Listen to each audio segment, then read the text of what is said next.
Hello, everyone. Welcome back to Beat the Big Guys. I'm your host, Sandy Rosenthal. And today, our guest is from the great state of California, and her name is Doreen Downing. Hey, Doreen. It's wonderful to be speaking to you again. I know you were on my podcast, so I feel like we already have a good relationship going.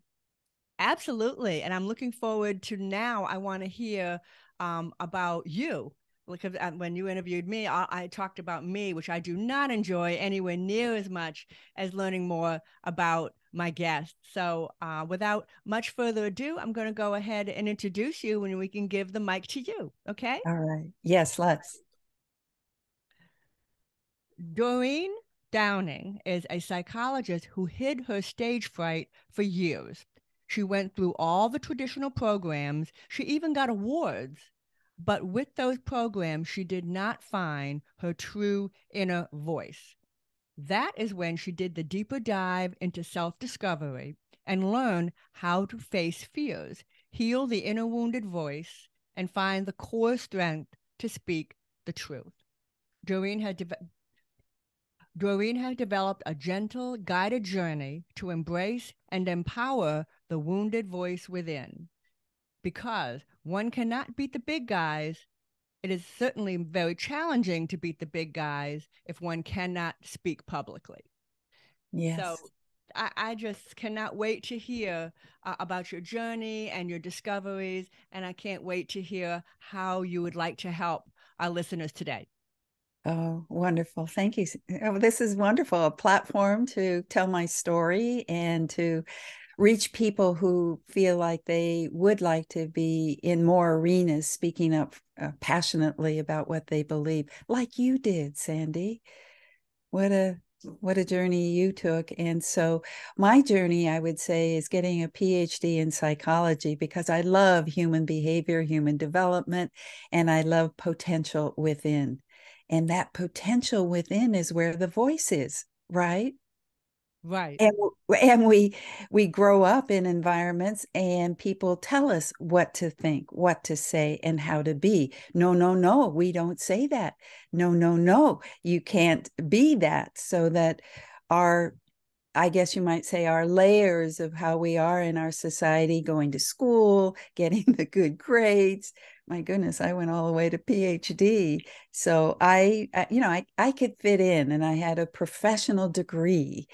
But I think that inside, this little girl that was still afraid based on some early wounding uh, lived inside of me. Even though I had a PhD in psychology, I was able to sit in my office, and that's my strength anyway, is having great listening skills.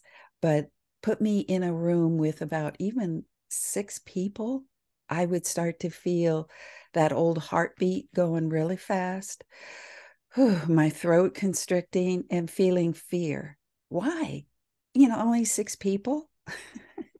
So, but it was true. And that's when I went off to face my fears, and I joined Toastmasters, did some Dale Carnegie courses, did some acting courses, did as much as I could to put myself on stages, joined the National Speakers Association. But this is my standing up to the big guys moment, I guess you might say, is that yeah, there are all these proven techniques about how to be a good speaker. Actually, what I was looking for was how to find and release my most inner voice, where I felt that was more of my authentic self, my true self. I felt like, yeah, I had developed really good layers. Like you said in my bio, I won awards. But I knew truthfully inside, even though I was on a stage giving a presentation, inside of me was still hiding. I think I just got better at hiding, you might say. So in it kind of culminated when I gave a regional district a big Toastmasters presentation where it was a contest. And I gave a presentation that was really personal about having diabetes, and I used a poem And it was about how the jasmine wind came to the roses, but the roses were dead. And so the jasmine wind couldn't exchange with the roses their fragrance. And that's how I had felt having discovered I had diabetes, is that a part of me had really dried up inside. And I was sharing that more vulnerable me in on a stage. And I thought I won. I thought it was like it was just so powerful, at least. And so in the third person, they said, called somebody, and I thought, oh, then I got second. Oh, no, I got first. No, I did not. That was a moment that I went, this is not for me to be a performer. I need to go find whatever else I need to find in order to come back on those larger stages. I have to tell you that so many people came up to me and just said, Doreen, you really touched me. And I realized that's what I want to do. I want to touch people, and I don't want to perform and entertain. I want to be myself and my heart and my strength and my belief.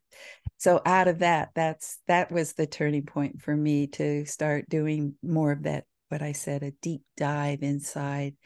And it's kind of it's a personal moment, but I look back at my early history with my mother being in and out of hospitals for depression. And my grandmother would take care of us, and she would say, shh, don't speak, be quiet. Your mother's going to go back to the hospital. And when I did that deep dive, and that's just one example of some of what I found in my early history, my little girl had to shut up and hold herself back because her mommy is going to go in the hospital if she, speaks up and plays and is excited and exuberant and, little girl stuff, right? So that was me uncovering. And because I'm a psychologist, I know how to do the inner work. So that's what I did. And I have many techniques for handling that inner child and bringing her to life again. So that's how I would say that the wounded voice was found. That's Find Your Voice, my programs, Find Your Voice trainings. I help people find the wounded voice within and uh, bring her to life, or him to life again. And I have lots of examples of people that I've worked with, men and women. Men sometimes have spoken about being bullied, so of course, the person that I work with who's a um, VP of sales of all things gets terrified and sweats every Friday morning when he has to give his report. And we uncovered the wounded little boy inside who spoke up and was shamed and bullied in school. So I think, yes, for the big guys who have great programs, and yet I don't think there's enough of people like me who are saying your voice within is a deeper issue. It's more about being who you are as opposed to coming up with a good speech. Very well said. The programs you mentioned are I'm actually familiar with one of them, and that is the Dale Carnegie course, which I did take myself. And each having said that, I remember taking that course, and I got a few things out of it. No question. But I also found that if I asked 100 different people what they got out of the program, I could have heard 100 different answers. So there is no one size fits all. Yes. And that's one of the things I found out about the Dale Carnegie course. And I am also certain, I'm not trying to disparage the program, but I know they make a lot of money. And with their courses, they sell a lot of books, and it's become a little bit of a machine, or maybe a big machine, I should say. But again, I'm not here to disparage the Dale Carnegie program. I actually went through it and have recommended it to a few members of my family and a few friends of mine. But again, it can't be viewed as the one size fits all. It can't be viewed as the answer. Doreen, there's something that you said that just really struck me, and you spoke about the inner strength, and the inner you, and the reason I really honed in on that is because that is the number one quality that an individual must have to beat the big guys in order to get off that fence and actually go get the big guys. You have to believe in yourself. You have to believe that what you're doing is the right thing to do, and it has to be so, you have, your conviction needs to be so strong that even if everybody, every family member, and every friend you had lined up at your front door, and all of them were knocking to come tell you you're wrong, it wouldn't matter.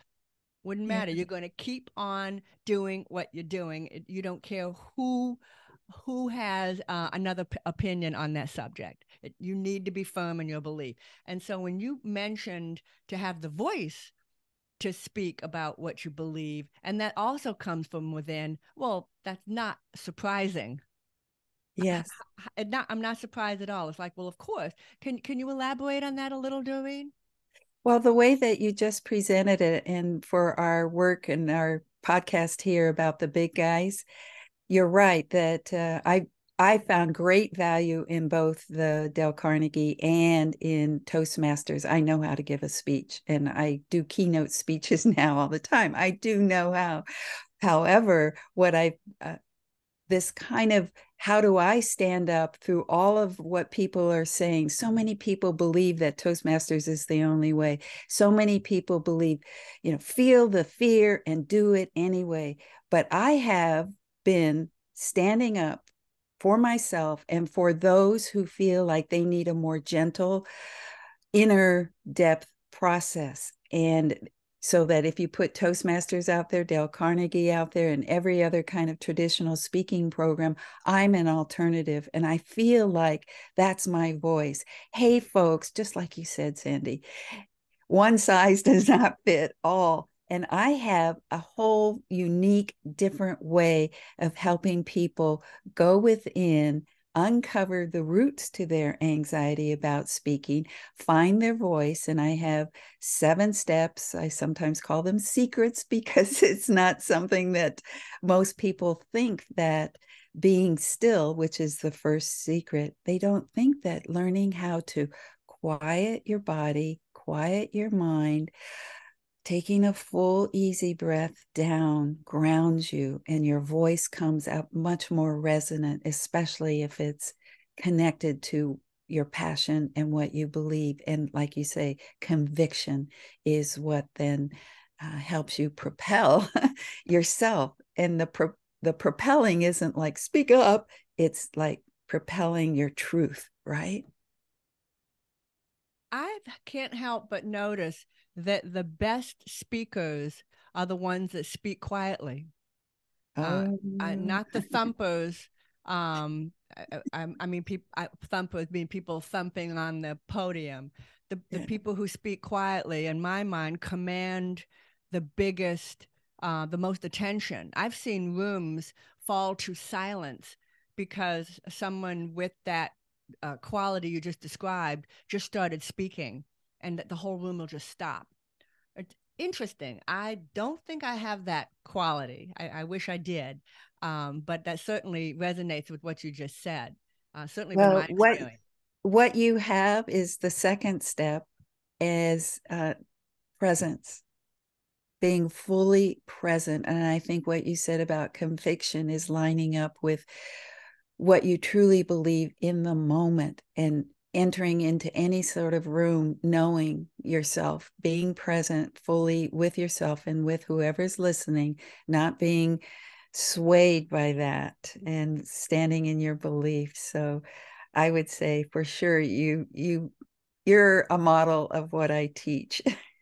I guess you would call that the courage of your convictions. Yes, That yes. as an old phrase that's been around a long time, that I don't haven't seen it much lately. Oh, speaking of phrases, and thank you, by the way, for that very nice compliment. I want to ask you a question about imposter syndrome, which is becoming more and more common commonly seen these days. Talk about phrases. Imposter syndrome. I saw the words for the first time maybe 3 months ago, and of course now I'm hearing it, seeing it everywhere. It's like discovering a new word. I've discovered a new phrase. Does imposter syndrome, does is that a term that is something that you would might discuss, or or work with when you're working with your patients, with Absolutely. clients? Oh, Yes. In fact, it is. here's an example of one person that came to me who works at, I don't know if it's revealing anything, but a big, let's just say something like Google. And he's afraid to go into these rooms with the quote, big guys. And he felt like an imposter. He's coming in and he doesn't, he really doesn't feel like who he is and what he has to offer is valued. And we uncovered, just like I talked about earlier, uncovering my grandmother's shushing me, he uncovered the connection between being 12 years old and his father dying and his uncles coming to him and saying, "You're now the man of the family. Wow. Stop crying." Wow. So you can see that the emotion that was inside of him had to be swallowed and buried deep inside. So he's feeling at 12-year-old, are you a man of the family? Wow. No. For our listeners out there that aren't familiar with the term imposter syndrome, could you talk about that a little more? Well, mainly it's pretty much sounds like what it is, that you're pretending you are something when you really aren't, inside. And I would say that would be true for me, having a PhD in psychology, having a successful practice, but inside I had a fear that I had to hide of my speaking anxiety, my stage fright. So in a way, you might say that I was an imposter for a while there. Hello, I'm your doctor. But inside, don't bring in the whole family. I'm going to get scared.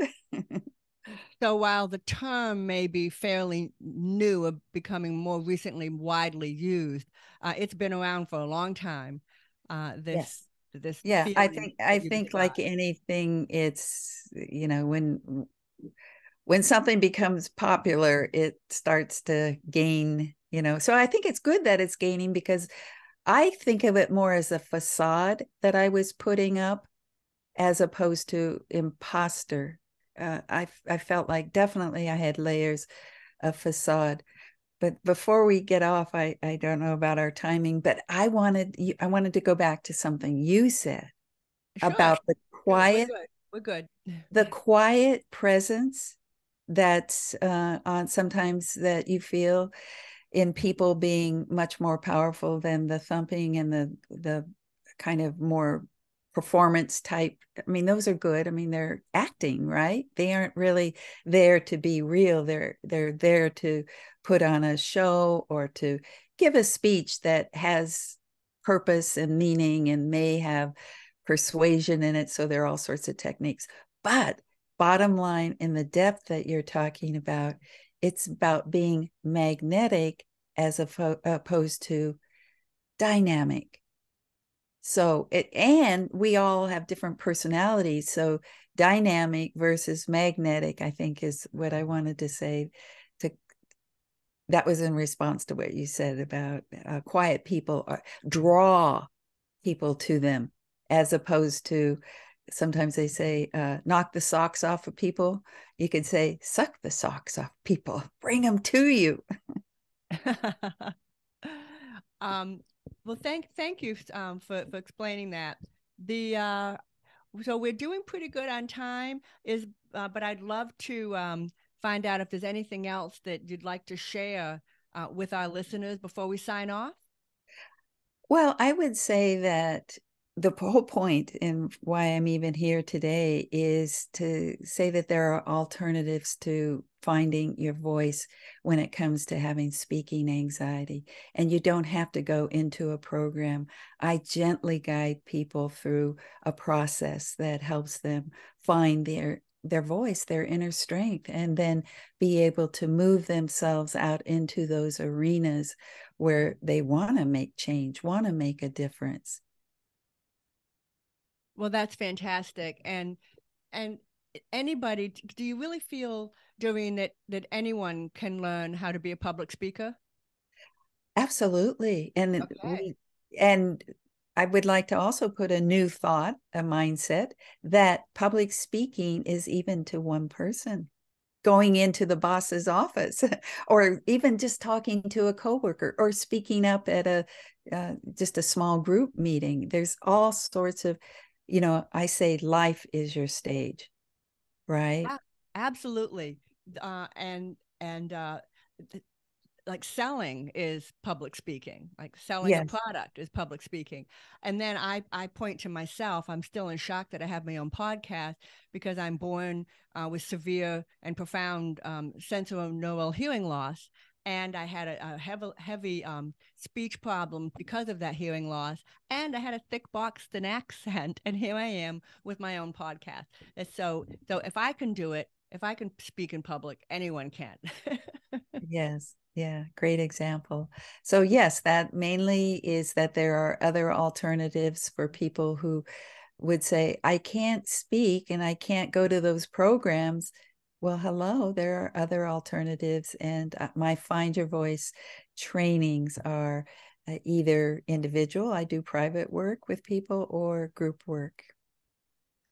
Thank you so much. And if anyone would like to find out more about how to get in touch with you, what do you recommend? We do have some links in the show notes, but Great. in case anybody's not reading, you could want to just say it right now for the benefit of our listeners who are listening.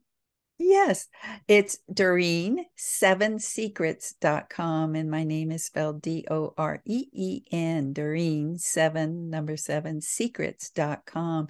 And that's the way to get all seven. I talked about two of them today, which is be still, be present, and then you can get the rest. And contact me. There's all sorts of ways. I'm all over present on social media.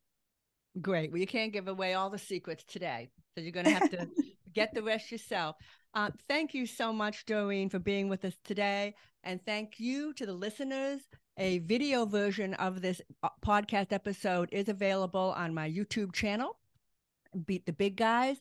And for everybody here, whether podcast or video, be sure to like, subscribe, and rate this podcast on all of your favorite platforms. And remember, no matter who you are, you too can beat the big guys.